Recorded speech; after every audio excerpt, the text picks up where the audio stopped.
Bueno, vamos a empezar esta charla con el profesor Regim Al-Kayyash. Y, ay, no sé decir bien tu apellido, me acabo de dar cuenta. Sí, Rahim Al-Qashash. Regim Al-Kayyash. Que nos va a hablar un poco sobre la historia de la traducción en Medio Oriente. Es una historia que no está tan sistematizada, no está tan trabajada quizás como la historia de la traducción en Europa, pero que tiene una influencia constante y una interrelación constante con la traducción en Europa. Así que bueno, queremos escuchar algunos hitos o algunos momentos claves de esa historia de la traducción. Y vamos a empezar con una pregunta que nos remonta al segundo milenio antes de Cristo, hace mucho, mucho tiempo, y tiene que ver con las civilizaciones de la famosa Mesopotamia, de esta región de Medio Oriente, y una leyenda, una epopeya que fue muy famosa y sigue siendo muy famosa, eh, que es la epopeya de Gilgamesh. Y me interesaría saber, Rahim, si nos podés contar qué relevancia tiene esta historia, esta epopeya, este relato escrito y su traducción para la historia de la traducción en esta región. Bueno, Juli, la epopeya de Gilgamesh tiene una reverencia muy importante porque representa uno de los primeros testimonios de circulación textual entre distintas lenguas en Mesopotamia. Aunque su versión más conocida está en acadillo, partes de esta obra circularon también en otras lenguas antiguas. Em, Esta demuestra que ya existía una conciencia temprana de transferencia cultural y lingüística en la religión de Mesopotamia. Por eso Gilgamesh no solo es una obra literaria fundacional, sino también un accidente muy antiguo de la actividad traductora de de Oriente Próximo.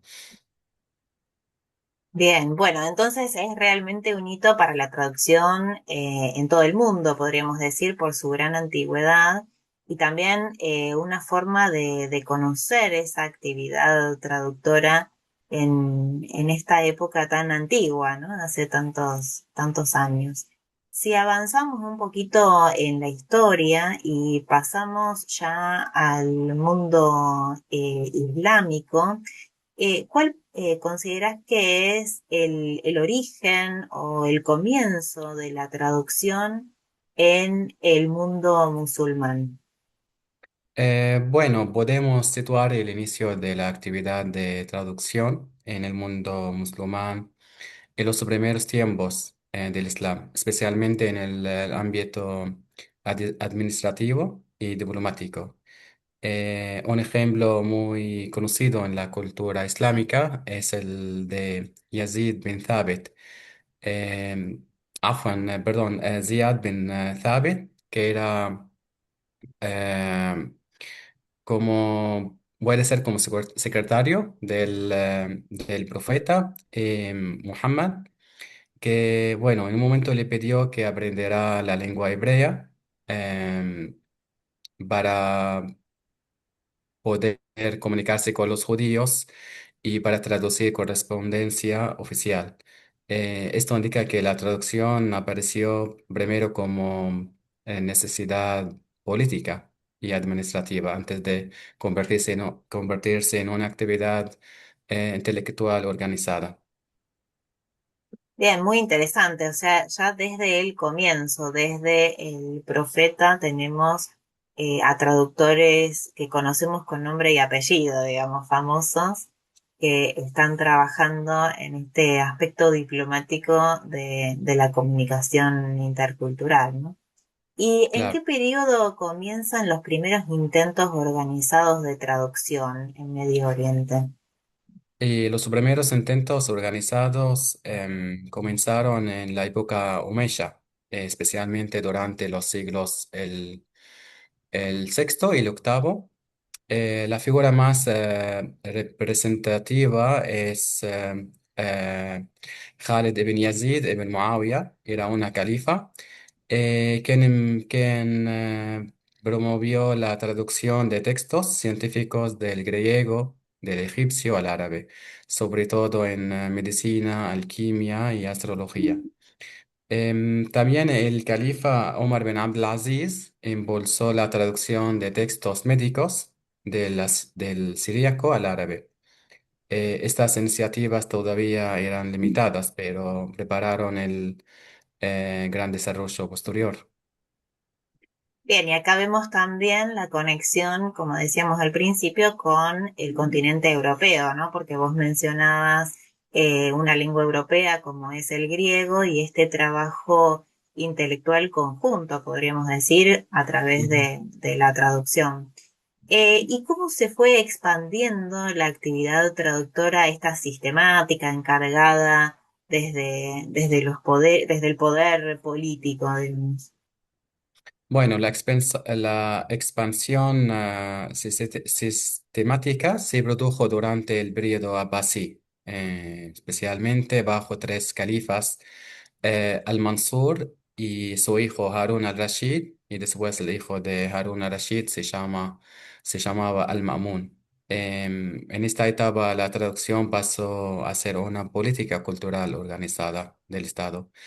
Se tradujeron obras científicas, filosóficas y médicas del griego, persa y indio al árabe. El momento decisivo fue la creación de Beit al-Hikma. Beit al-Hikma quiere decir en español la casa de sabiduría en Bagdad, que se convirtió en el principal centro intelectual de la traducción del mundo islámico. Bien, acá estamos hablando entonces de distintas regiones que van a estar conectadas a través de la traducción y, Claro, como India. claro, o sea, no solo en Medio Oriente y Europa, sino que empiezan a traducirse otros idiomas de la región, como mencionabas el persa, y también de Oriente más lejano a Europa, digamos, ¿no? Entonces acá Exactamente. es como el centro. Muy bueno. Ujú. Y si hablaste entonces de una especie de conformación de una escuela en el sentido amplio del término, ¿no? Diciendo un lugar donde se empieza a trabajar sistemáticamente sobre la traducción de distintas temáticas que son de interés. Podemos hablar de la Escuela de Traducción de Bagdad. ¿Y cómo nace esta escuela? ¿Cuáles son sus características? Bueno, la Escuela de Bagdad nació en el contexto del gran proyecto intelectual abbasí, especialmente durante el reinado de Al-Ma'mun. Es el califa más famoso en la cultura árabe islámica. Eh, la, la escuela de Bagdad, llamada Beit al-Hikma, como hablamos antes, significa la casa de sabiduría. Funcionó como biblioteca, centro de traducciones, investigación y producción científica. Y la necesidad principal era reunir y traducir el saber heredado de Grecia, Persia e India para entregarlo en la cultura árabe islámica. Bien, ahí también lo que mencionabas antes, ¿no? Este proyecto cultural amplio, cultural, filosófico, científico, tan amplio que tiene que ver con esta incorporación, ¿no? La traducción como una forma de incorporar los conocimientos de otras culturas a la propia y conservar también, preservar, en una época en que en Europa, en muchas regiones europeas se estaba haciendo lo contrario, ¿no? Por la influencia de la Iglesia Católica, se estaba prohibiendo, se estaba quemando libros y acá Ujú. en el mundo árabe se preservan, se conservan muchos textos que de otra manera se hubieran perdido, ¿no? Y por último, ¿cuál es el legado de la Escuela de Bagdad para la región, para Oriente Medio y también para la cultura occidental? El legado de la escuela de Bagdad fue decisivo tanto para Oriente como para Occidente. En el Ujú, mundo islámico permitió construir una cultura científica propia en lengua árabe y en Occidente conservó y transmitió obras fundamentales de Aristóteles, por ejemplo, Galeno, ujú. em, que luego llegaron a Europa a través de la Escuela de Toledo. Por eso Bagdad no fue solo un centro de traducción, sino un verdadero puente entre civilizaciones. Claro, porque después Sí. de que fue eh, como fueron pasados o traducidos al árabe y hay un vínculo después Ujú. aparece entre Bagdad y Toledo. Entonces muchas obras traducidas llegaron después al occidente a través de Toledo, no fueron en griego, por ejemplo, o en indio, sino en árabe. Y después del árabe pasaron al latino o otras lenguas.